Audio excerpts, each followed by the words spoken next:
Sono iniziati in diverse città venete i campionamenti delle acque alla ricerca di PFAS da parte di Greenpeace Italia.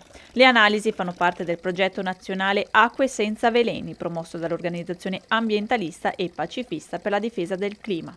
L'obiettivo è realizzare una mappatura della contaminazione dell'acqua potabile da parte di questa sostanza su tutto il territorio italiano.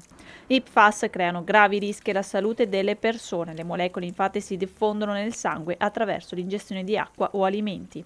Tra le città già campionate in Veneto, San Giovanni in Lupatoto, Montecchio, Lonigo e Cavarzere. I dati raccolti saranno diffusi a inizio 2025. In Veneto si sta consumando uno dei più grandi inquinamenti da PFAS dell'intero territorio europeo, per la contaminazione nota che ha origine dalla miteni di Trissino e che ha interessato oltre 350.000 abitanti distribuiti in diverse province, tra le province di Vicenza, Verona e Padova.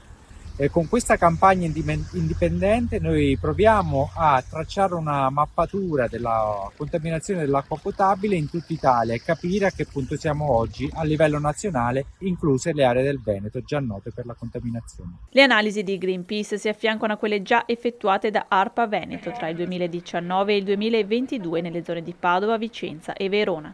I campionamenti hanno rilevato un tasso di positività al PFAS del 30%, il secondo valore più alto in Italia.